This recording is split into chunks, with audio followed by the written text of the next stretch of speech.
Seja bem-vindo, irmão Mauri. Muito obrigado por estar aí conosco. A câmera aqui, o celular está um pouco distante de mim hoje. Tivemos que fazer uma adaptação aqui, então eu não consigo ver ao certo quem está ali na telinha. Então estou tentando ver aqui pelo nome. Seja bem-vinda, Cris, Tina também, Cris, Mauri, Marcelino, paz, meus irmãos, sejam bem-vindos. Boa noite, Martinho, Deus abençoe. Obrigado pela sua presença mais uma vez conosco aqui. Como já são 8 horas, então vamos dar início à nossa escola bíblica e começar a nossa reflexão de hoje, ok? Feche seus olhos onde você está. Pai de amor, mais uma vez nós queremos agradecer ao Senhor pela oportunidade que tivemos e continuamos tendo de estarmos vivos. Obrigado pelo privilégio de podermos viver mais um dia que está terminando. Obrigado pela tua providência ao longo desse dia, desde as primeiras horas desse dia até os últimos momentos, Senhor, que fecha-se mais um dia, conclui-se mais um dia. Podemos dizer que até aqui nos ajudou o Senhor. Pai, ajuda-nos também a entender as verdades que hoje serão ditas nesse lugar. Me ajuda, Senhor, como teu servo. Me ajuda, Senhor, para que eu possa transmitir com clareza, com propriedade e, acima de tudo, dentro daquilo que a tua palavra oferece e nunca dentro daquilo que nós achamos. Te peço, Pai, que se porventura estiver dentre nós alguém que está doente, alguém que está enfermo, alguém que está passando por dificuldades, Senhor, que a tua mão poderosa venha trazer cura a esta pessoa. Se tiver alguém dentre nós aflito, preocupado, ansioso, que a tua mão, Senhor poderosa, venha estar sobre esta vida e trazer paz. Te peço que o Senhor me guarde nesse tempo que aqui estarei e que nós possamos sair daqui, Senhor, não apenas entendendo a sua palavra, mas todos nós desafiados a vivê-la. Nós oramos e agradecemos em nome de Jesus. Amém. Seja bem-vinda, Rita, Élida também. Estou vendo a fotinha lá da pastora também. É que meu óculos de longe dá para ver alguma coisa, não tudo, né? Meus irmãos, o assunto de hoje que nós vamos falar é um assunto de extrema importância. Só que este assunto, ele tanto é um assunto voltado para a igreja ou para o ser humano, também como um assunto voltado para Deus. No primeiro momento, parece que este assunto não cabe muito discuti-lo a respeito de Deus, somente a respeito do homem. E é por isso que nós vamos falar um pouquinho sobre esse assunto de hoje. O tema de hoje será arrependimento, mas não o arrependimento humano, embora nós vamos falar um pouco sobre isso, mas o arrependimento de Deus. Seja bem-vinda, Selma, mais uma vez a uma escola bíblica. Eu gostaria de convidar você a pegar sua Bíblia, abrir no primeiro livro da Bíblia, no livro de Gênesis, capítulo 6, versos 5 e verso 6. Enquanto você abre, eu juntamente com você vou abrir, embora eu já tenha o texto aqui junto comigo, mas eu quero convidar você então a abrir no capítulo 6 de Gênesis, versículo 5 e versículo 6. Diz assim o texto: O Senhor viu que a perversidade do homem tinha aumentado na terra e que toda a inclinação dos pensamentos do seu coração era sempre e somente para o mal. Então o Senhor arrependeu-se de ter feito o homem sobre a terra e isso cortou-lhe o coração. Quando nós falamos deste tema arrependimento, e nós lançamos esse tema sobre a figura humana, nós não temos nenhum problema de entendermos que todo ser humano, quando ele requer ou quando ele quer o perdão de Deus ou o perdão das pessoas, é necessário que ele se arrependa. Nós falamos em uma das ministrações do PEC, que nós chamamos, pregando o Evangelho à Criatura, que uma das doutrinas indispensáveis para que você seja perdoado é a doutrina do arrependimento. É impossível você ser perdoado de um ato errado que você cometeu se você não se arrepender. É claro que nós podemos errar com algumas pessoas e estas pessoas dotadas de uma bondade que sobrepuja talvez a bondade da maioria das pessoas, pode nos perdoar mesmo sem que nós venhamos pedir perdão a essa pessoa. No entanto, para ela deixará de ter o efeito negativo porque ela já perdoou. Mas quando nós não nos arrependemos do erro que nós cometemos ou pecado que nós cometemos contra a pessoa, embora a pessoa já tenha nos perdoado mesmo sem que nós tenhamos pedido perdão a ela, nós, se não reconhecermos o nosso erro, não seremos perdoados por conta do pecado que nós cometemos. Por quê? Porque a palavra de Deus, ela nos diz que se nós perdoarmos os nossos pecados de quem cometeu contra nós, nós também seremos perdoados. Mas se nós não perdoarmos os pecados que as pessoas cometem contra nós, nós não emitirmos perdão para essas pessoas, nós também não seremos perdoados. Então o Senhor condicionou o perdão dele ao nosso perdão, ou seja, a oferecer perdão. Deus poderia nos perdoar sem que nós, não sei se posso dizer bem isso, mas vou arriscar dizer, será que Deus poderia nos perdoar sem que nós nos arrependêssemos? Ele poderia perdoar, assim como algumas pessoas perdoam-nos mesmo que nós não nos arrependamos daquilo que nós temos feito para ela. Mas Deus condicionou o perdão dele em relação ao pecado que nós cometemos, justamente para que nós venhamos refletir sobre aquilo que nós fizemos e não venhamos cometer mais o mesmo delito ou o mesmo pecado. Então, da mesma forma que as pessoas podem perdoar, mesmo que você não se arrependa do pecado que você cometeu contra elas, Deus também poderia assim fazê-lo. No entanto, ele achou por bem condicionar o perdão dele a nós, da mesma forma que nós condicionamos o nosso perdão às pessoas. Se nós perdoarmos as pessoas dos pecados que elas cometem contra nós, nós seremos perdoados dos nossos pecados. Se nós negarmos o perdão, nós também teremos o perdão da parte de Deus negado. Pois bem, mas como eu disse para vocês, o arrependimento, esse tema arrependimento, quando concerne a pessoa, a figura do homem, nós não temos problemas de entender o arrependimento. Mas quando se refere à pessoa de Deus, talvez nós temos uma certa dificuldade de entendermos. Por quê? Porque nós sempre, às vezes, definimos arrependimento de Deus a partir daquele arrependimento que nós precisamos ter.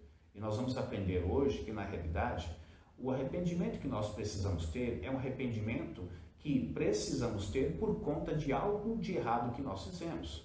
Agora, o texto diz aqui que Deus se arrependeu de ter feito o homem. Será que Deus chegou em algum momento e disse assim, fiz coisa errada? Não deveria ter feito o que fiz? Se for assim, se fosse assim, certamente Deus deixaria de ser um Deus perfeito e passaria a ser um Deus imperfeito. No entanto, nós sabemos que o nosso Deus é um Deus perfeito.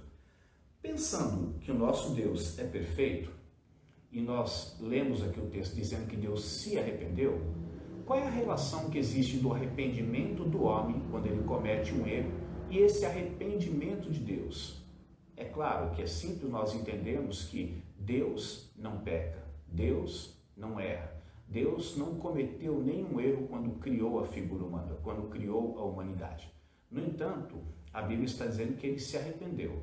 Certamente ela não está se referindo a um arrependimento de um erro que Deus cometeu, como eu disse, se ele assim tivesse procedido, ele deixaria de ser um Deus perfeito e passaria a ser um Deus imperfeito.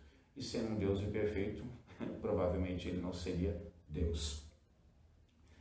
Meus irmãos, para que nós venhamos entender o que o texto está dizendo a respeito de que Deus se arrependeu, nós precisamos primeiro desmembrar esses arrependimentos. Ou seja, nós precisamos saber qual é o significado do arrependimento quando se refere à pessoa do homem e qual é o significado do arrependimento quando se refere à pessoa de Deus. Então, antes de igualarmos o arrependimento divino com o arrependimento humano, nós vamos primeiro, então, desmembrar. Nós vamos primeiro ir para o texto e ver quais são as palavras que estão expostas no texto quando Deus se arrependeu e as palavras que são expostas no texto quando o homem se arrependeu. Bom, no Velho Testamento existe uma palavra dentro do contexto dela que significa nihan e significa arrependimento também. E a palavra usada para arrependimento no Novo Testamento já significa, é uma palavra que significa mudança de mente. É uma palavra muito conhecida e muito difundida no meio evangélico, é a palavra conhecida metanoia, mudança de mente, mudança de rumo. Quando isso acontece, no que se refere ao arrependimento do ser humano? Isso acontece quando o homem ele nasce de novo. Aquele aquele ato que nós chamamos de vivificação ou novo nascimento. Quando o homem nasce de novo, então esse ato realizado por Deus, o homem nasce de novo, ele é vivificado no seu espírito, ou seja, ele recebe vida no seu espírito que estava morto. E a partir de agora, então, vai começar um processo de transformação da sua mente, aquilo que nós encontramos lá em Romanos, capítulo 12, verso 2, se você quiser abrir, está dizendo a respeito de que a nossa mente está num processo de transformação. Vamos abrir lá em Romanos 12, versículo 2, só para nós acompanharmos a nossa reflexão de hoje. Romanos, capítulo 12, está bem no meio entre Atos e Coríntios, tá? Romanos, capítulo 12, verso 2 diz assim: não se amolde ao padrão deste mundo, mas transformem-se pela renovação da sua mente, para que sejam capazes de experimentar e comprovar a boa, agradável e perfeita vontade de Deus. Nós temos o entendimento de que o ser humano ele não consegue se arrepender genuinamente, ou seja, ter um contato com o arrependimento se ele não for alguém nascido de novo. Por quê?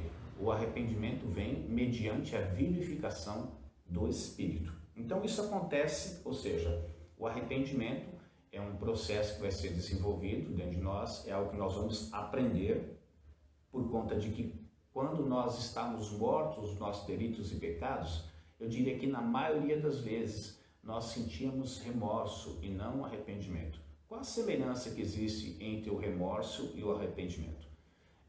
Quando você olha para o remorso, ele se entristece por aquilo que foi feito, ele reconhece, mas ele não abandona.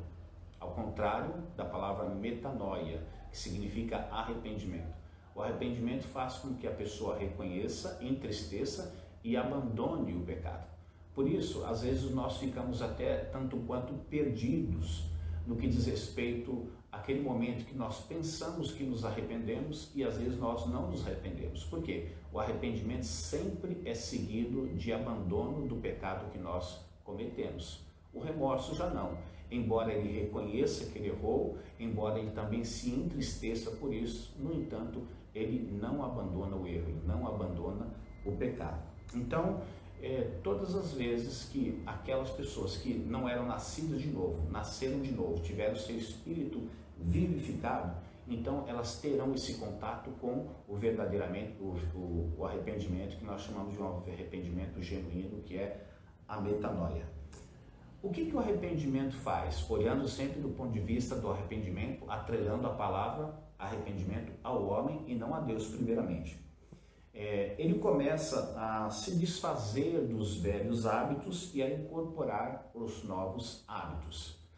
À medida que ele nasceu de novo e o Espírito Santo vai ministrando ao seu coração a respeito de algumas coisas que pertencem à natureza pecaminosa dele. E nós sabemos que mesmo que nós tenhamos nascido de novo, a natureza de pecado continua ainda dentro de nós. O que vai nos diferir é que agora a natureza divina mora dentro de nós, juntamente com essa natureza de pecado. E vai haver sempre uma guerra da nossa natureza de pecado com a natureza divina dentro de nós. Antes nós não tínhamos nenhuma chance de vitória, mas agora nós temos porque em nós habita o Espírito Santo de Deus, e essa natureza de Deus dentro de nós. E é Ele que vai proporcionar a nossa vitória mediante as tentações que nós enfrentamos.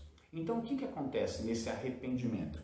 Nesse arrependimento, eu começo a olhar para aquilo que o Espírito Santo me orienta, segundo aquilo que Ele coloca no meu coração através da Palavra de Deus, algumas coisas que nós não entendíamos, nem sequer classificávamos como pecado, achávamos até que era algo normal, por conta de que a maioria também acaba fazendo ou praticando, entendíamos que não era errado, que não era pecado. Mas agora, tendo o nosso espírito vivificado e o Espírito Santo ministrando ao nosso coração, sempre através da sua palavra, chega ao nosso conhecimento de que algumas coisas que para nós era natural fazer, hoje isso está muito claro através do conhecimento bíblico, que o Espírito Santo vai nos orientando de que isso se tornou pecado. Sempre foi pecado na realidade, só que nós não sabíamos que era pecado. Pois bem, então como eu disse, o arrependimento ele começa a se desfazer dos velhos hábitos e a incorporar novos hábitos. Vamos pensar aqui numa vida de oração.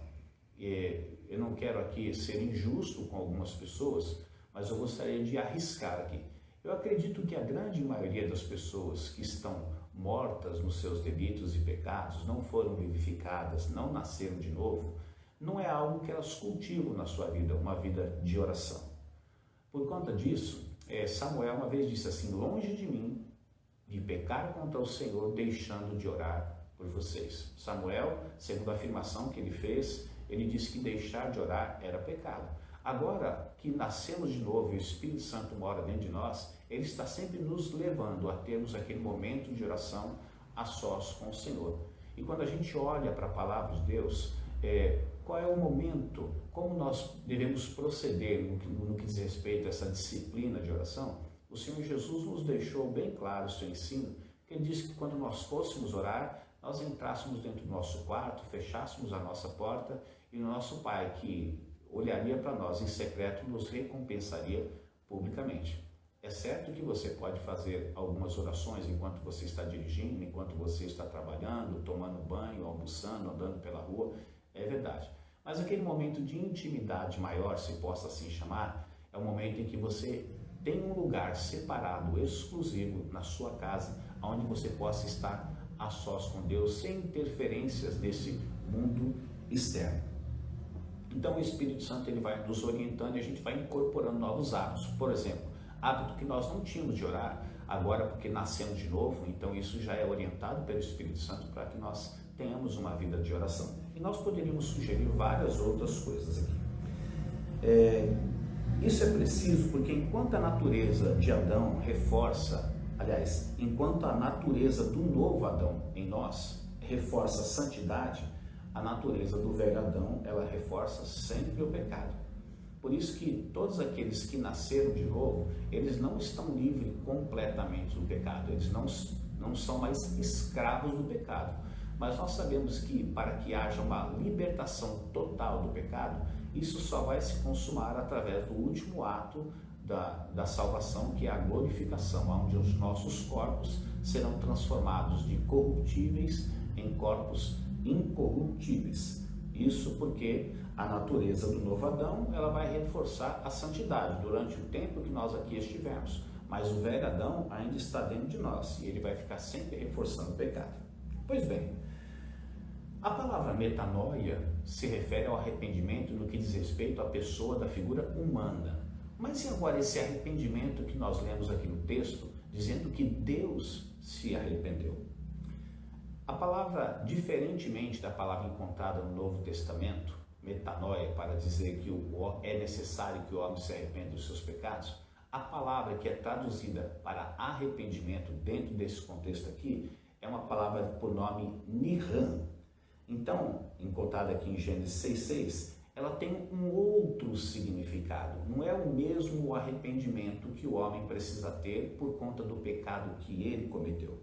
Nihan significa sentir muita tristeza, mudar de ideia a respeito dele. Então veja que a conotação é diferente. Enquanto metanoia no grego significa mudança de mente, mudança de rumo, esta palavra que traduzida para arrependimento no Velho Testamento é uma outra palavra que significa sentir muita tristeza. Então nós poderíamos dizer, ao traduzir o texto aqui, que Deus sentiu muita tristeza por ter criado o homem, ou ter o homem se transformado naquilo que ele se transformou. Isso aconteceu quando Deus, ao ver a raça humana mergulhada na corrupção, ele olhou e não suportou olhar com seus olhos santos a degradação dessa raça humana. Ou seja, Deus fez o homem num estado em que ele precisou fazer uma escolha quando foi tentado, ele recebeu as orientações daquilo que podia, daquilo que estava permitido ele fazer, daquilo que não estava permitido ele fazer.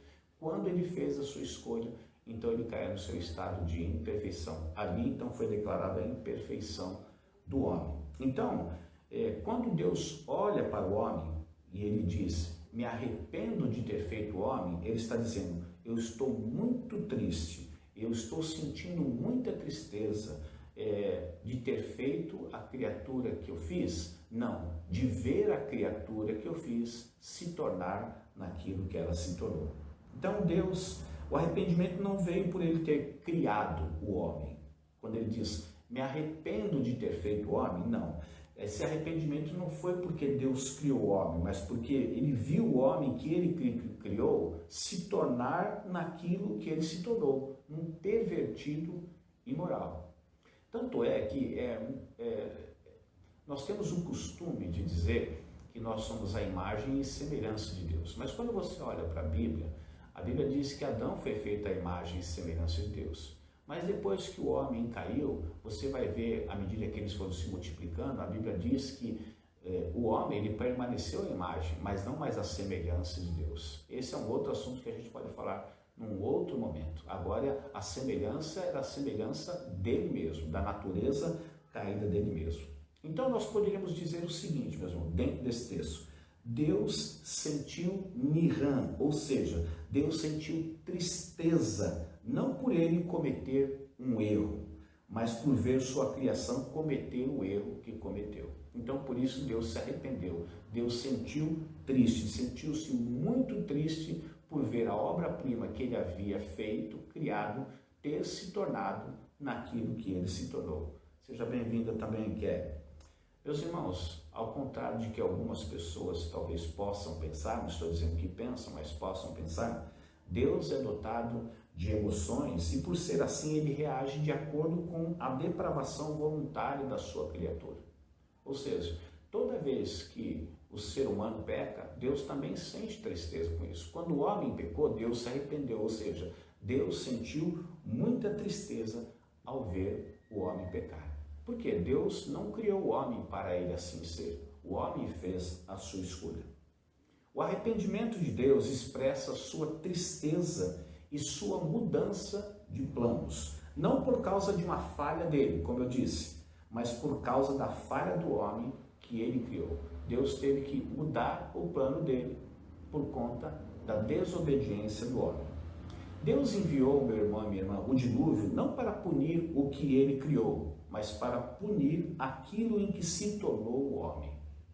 Se o homem tivesse permanecido da forma que Deus o criou, ou tivesse obedecido a Deus, Deus não precisaria ter enviado o dilúvio. Logo nós percebemos que a razão pela qual Deus enviou o dilúvio não foi por conta do homem que Deus criou, mas por conta da transformação que esse homem sofreu e por conta do que esse homem se transformou. Isso gerou muita tristeza no coração de Deus. Deixe-me abrir um parênteses aqui.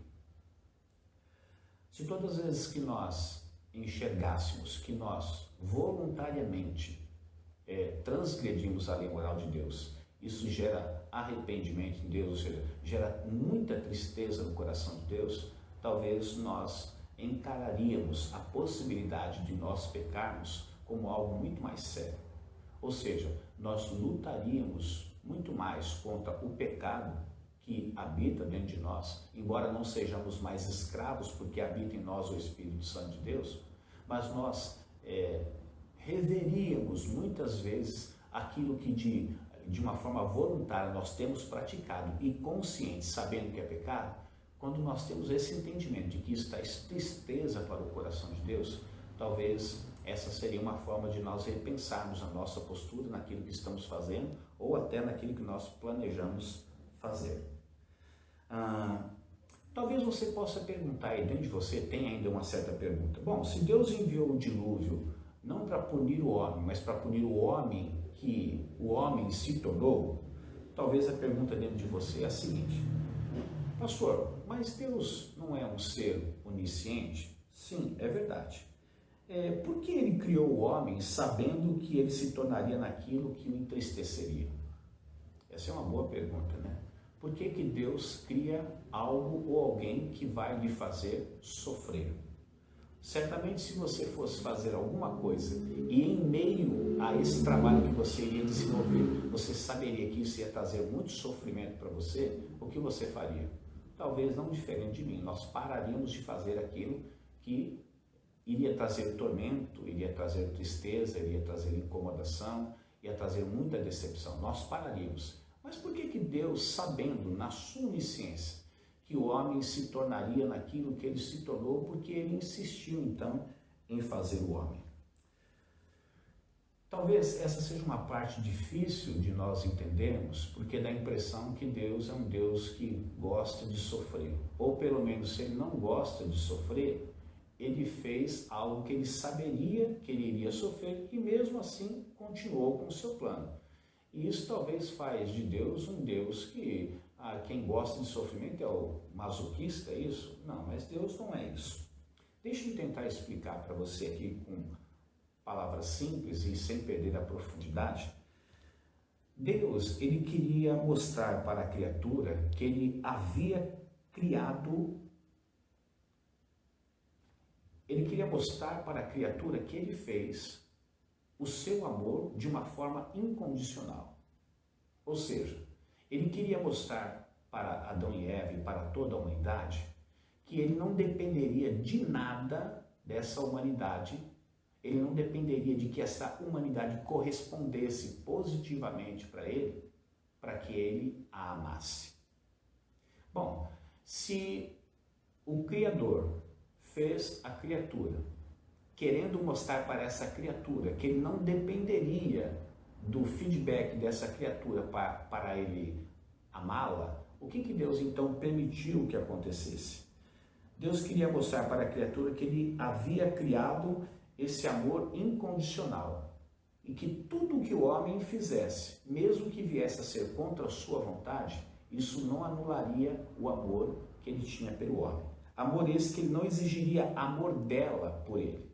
Veja bem, Deus nos ensina, nos recomenda amar Ele acima de todas as coisas e o próximo como a nós mesmos. É verdade, mas essa obediência, de certa forma, não é uma obediência obrigatória.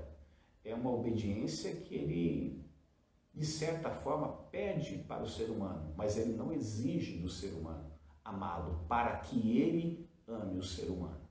Ou seja, Deus não condicionou o seu amor ao ser humano, o amor do ser humano a ele.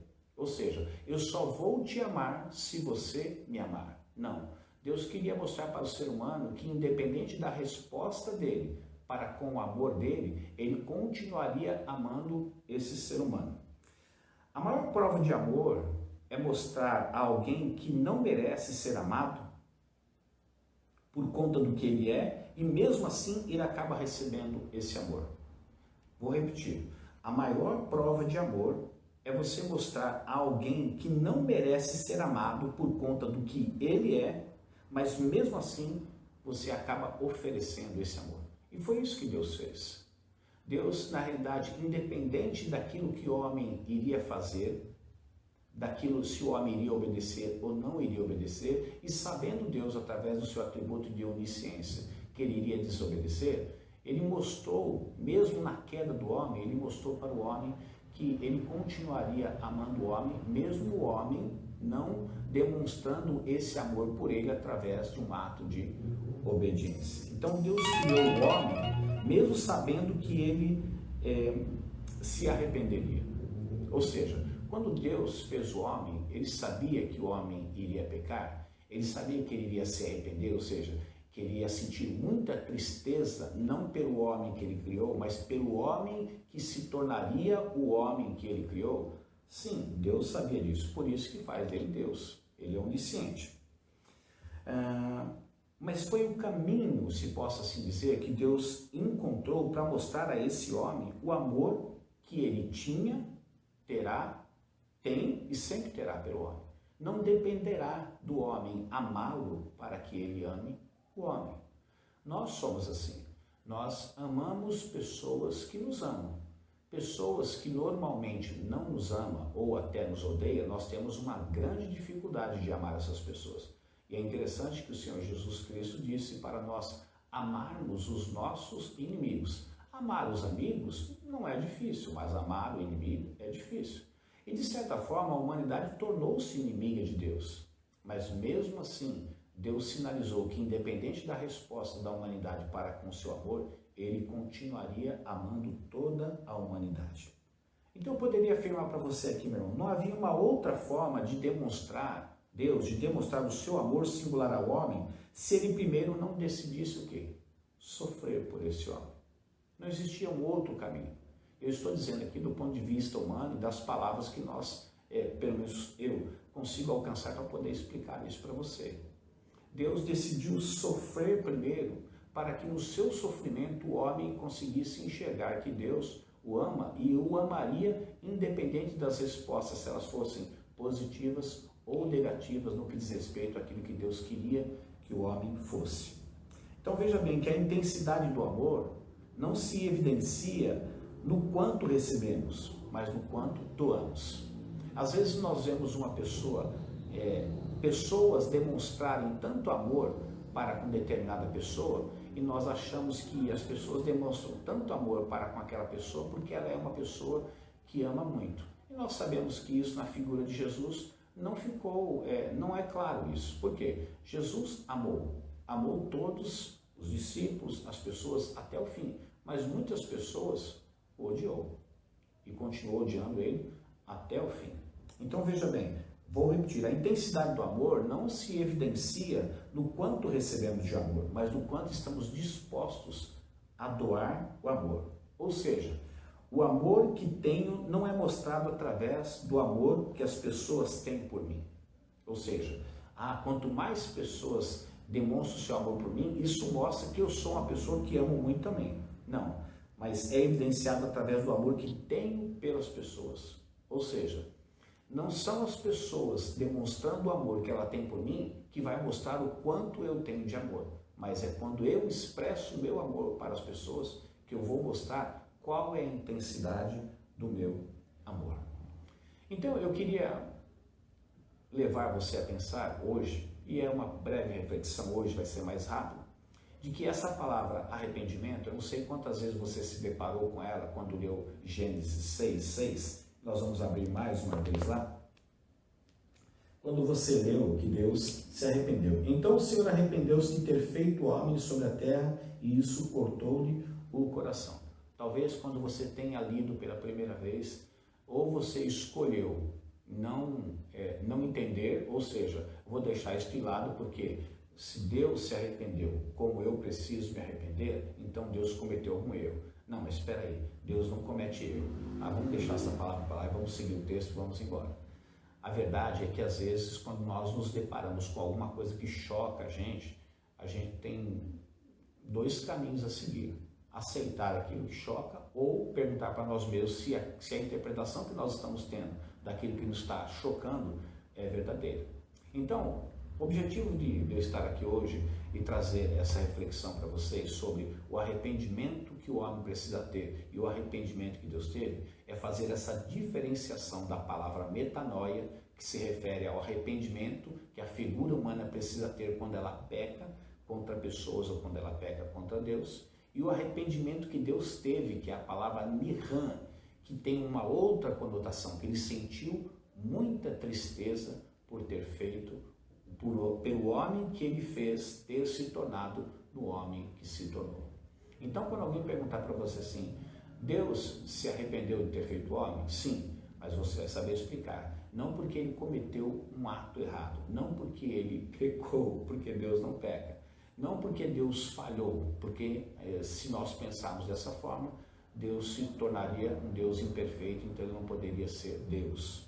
Então, na realidade, a palavra nirhan expressa sentiu muita tristeza. Então, poderíamos traduzir da seguinte forma, que Deus, ao ver o homem se tornar naquilo que se tornou, Deus se arrependeu de ter feito o homem. Deus sentiu-se muito triste por ter o homem que ele criou ter se tornado no homem que ele se tornou. Então, não se assustem, porque quando Deus se arrependeu, ele não se arrependeu porque ele fez alguma coisa de errado. Ele se arrependeu porque o seu coração se encheu de tristeza.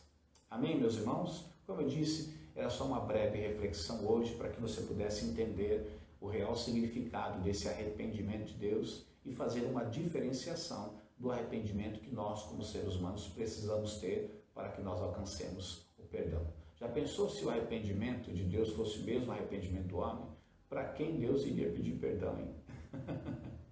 Mas hoje nós entendemos que o arrependimento de Deus foi um arrependimento que surgiu nele por conta da tristeza que foi gerada no seu coração, por conta do ato de desobediência do homem e por conta de ter propagado, feito ecoar esse pecado de tal forma que Deus olhou para a humanidade e viu que o coração do homem tornou-se perverso de tal forma que ele então teve o seu coração cheio de tristeza.